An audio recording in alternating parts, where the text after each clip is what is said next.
Teori Kriminologi. Topik ke-46 dari 75 topik. Teori zona konsentrasi dalam kriminologi, bagian keempat. Perubahan sosial, yang juga berdampak pada perubahan nilai dan norma sosial, ikut pula memberikan andil dalam hal mempengaruhi kondisi merenggangnya kepatuhan para anggota masyarakat terhadap nilai dan norma, yang sebelumnya begitu terinternalisasi dalam diri mereka. Sistem nilai, sikap, norma, baik norma sosial maupun norma moral, mengalami perubahan-perubahan.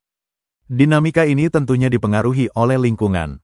Lingkungan perkotaan, cepat atau lambat menghendaki atau menuntut perubahan nilai, sikap, norma yang dianut oleh para warganya. Terlebih bagi para pendatang, khususnya dari pedesaan, tuntutan perubahan sangatlah dirasakan. Kehidupan perkotaan yang menuntut sikap cepat, gesit, kompetitif, dan sebagainya, mengharuskan para pendatang yang sudah lama terinternalisasi nilai-nilai kebersamaan, mendahulukan kepentingan umum, untuk merubah nilai, sikap, dan norma mereka yang sesuai dengan kehidupan perkotaan. Lambat laun, para pendatang yang pada hakikatnya adalah anggota dari salah satu subkebudayaan, karena dituntut untuk dapat menyesuaikan diri dengan lingkungan barunya, di samping telah berada jauh dari daerah asalnya, dapat mengalami kondisi melemahnya atau merosotnya ikatan sosial dengan masyarakat dan kebudayaan asalnya. Dalam keadaan yang demikian terjadilah kemerosotan fungsi lembaga kontrol sosial informal, seperti adat istiadat, lembaga keluarga, dan sebagainya. Lalu pengaruh apa yang menyentuh para anggota masyarakat tersebut? Salah satu pengaruh yang negatif adalah mudahnya anggota masyarakat yang bersangkutan untuk meninggalkan nilai-nilai, norma-norma yang sebelumnya dijunjung tinggi untuk beralih pada nilai-nilai dan norma-norma baru.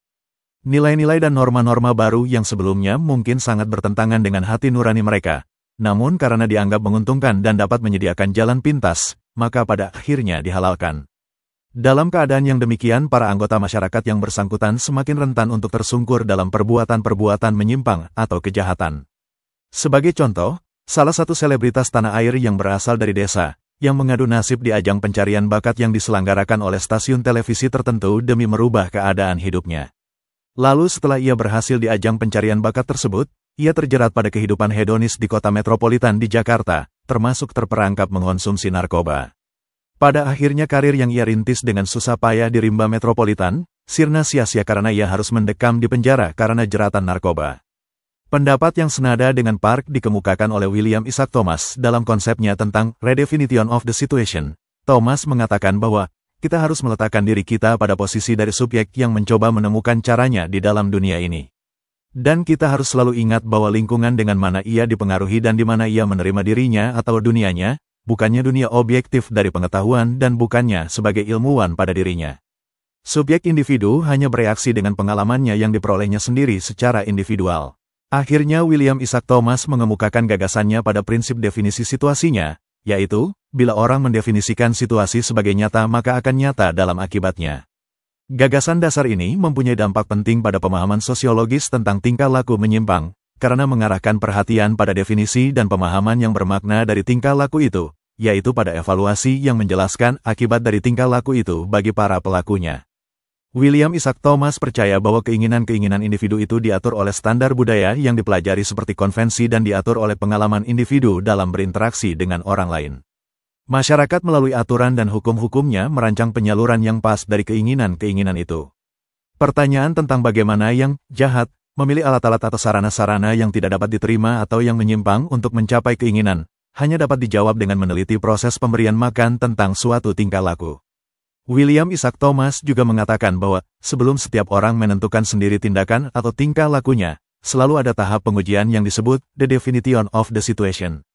Dan pada kenyataannya bukan hanya tindakan nyata yang tergantung pada definition of the situation, tetapi secara gradual kebijaksanaan hidup secara keseluruhan dan kepribadian individual mereka mengikuti satu dari definisi-definisi seperti itu. Thomas kemudian percaya bahwa individualisasi tingkah laku sering terjadi bila mana seseorang mulai mendefinisikan situasi itu lepas, independen, dari komunitas. Ditinggalkannya harapan-harapan dan definisi komunitas merupakan hasil dari suatu redefinition of the situation.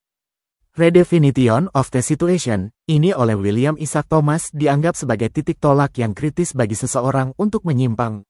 Thomas kemudian menegaskan bahwa menjadi jahat atau menyimpang, itu mengikuti proses normal yang tidak patologis dari pemecahan masalah yang diindividualisasikan. Dengan kata lain, belajar mengambil keputusan, termasuk pula yang menyimpang dari nilai dan norma yang sebelumnya begitu dihayati, muncul bukan dari sifat atau ciri-ciri kepribadian yang tidak teratur, atau disordered personality, tetapi proses belajar tingkah laku menyimpang melibatkan semua mekanisme yang terjadi pada setiap proses belajar yang lain. Pertambahan penduduk tentunya menuntut penyediaan dan pembangunan pemukiman dan perumahan di perkotaan.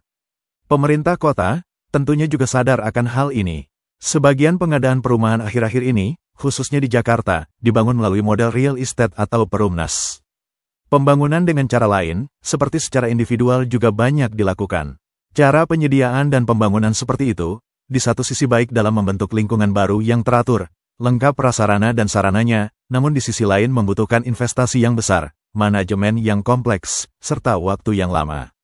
Kendala lain dari penyediaan dan pembangunan pemukiman dan perumahan dengan cara seperti disebutkan di atas, adalah tidak terjangkaunya perumahan tersebut oleh penduduk berpenghasilan rendah, terutama pendatang.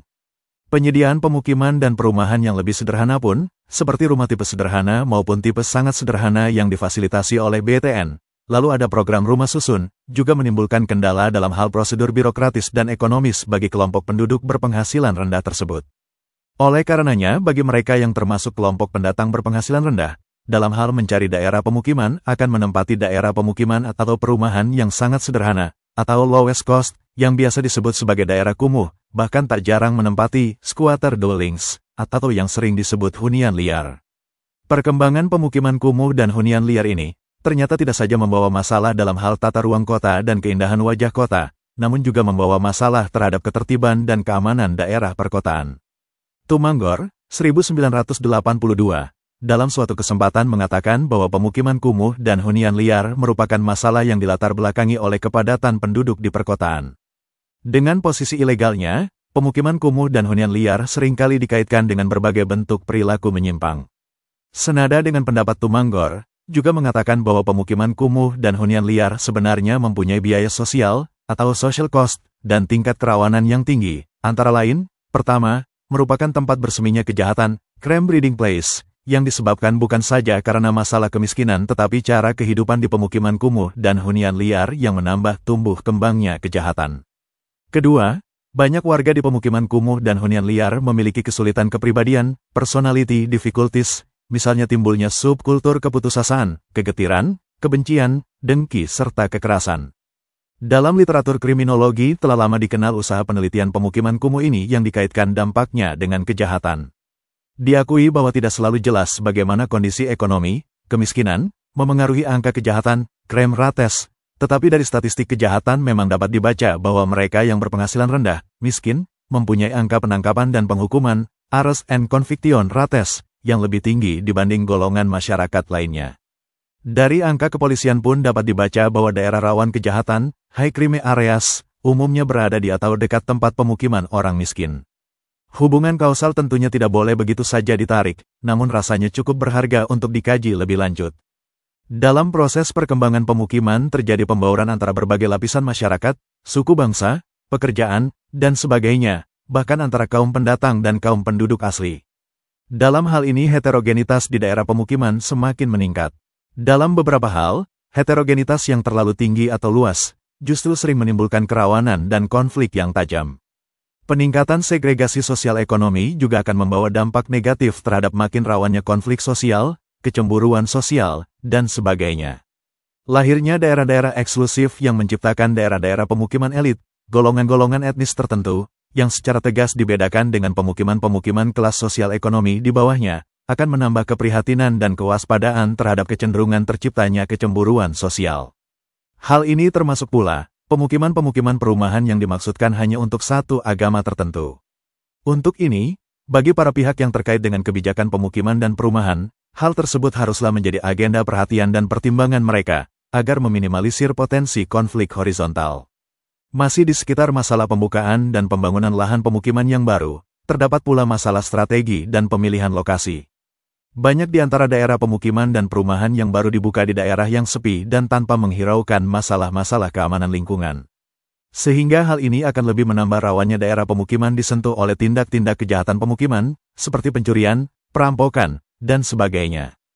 Hal lain adalah berkaitan dengan masalah terbatasnya lahan bagi pemukiman dan perumahan, baik dari segi biaya pembangunannya yang kian membengkak maupun segi pemilihan lokasi yang strategis. Kondisi ini merangsang tindak penggusuran, penipuan tanah, dan sebagainya. Kenyataannya adalah makin dirugikannya dan terdesaknya anggota masyarakat berpenghasilan rendah di perkotaan. Sebaliknya, keuntungan berlipat ganda akan terus mengalir ke pihak-pihak golongan ekonomi kuat yang pada hakikatnya juga dekat dengan daerah strategis kekuasaan. Itulah materi ke-46 teori kriminologi. Channel ini membantu memahami mata kuliah bagi para mahasiswa di perguruan tinggi manapun di Indonesia, maupun masyarakat umum. Video tutorial ilmu hukum, ilmu pemerintahan, ilmu komunikasi, ilmu manajemen, ilmu administrasi, dan lainnya disajikan di channel. Video tutorial dituturkan dan disubtitelkan agar dapat ditonton, dibaca, sambil didengarkan. Untuk pemahaman yang lebih baik, putar dan dengarkan video tutorial berulang-ulang. Subscribe dan like, agar Anda mendapatkan update tutorial lainnya. Bagikan link video ini, agar teman lain juga mendapatkan manfaat channel ini. Sampai jumpa.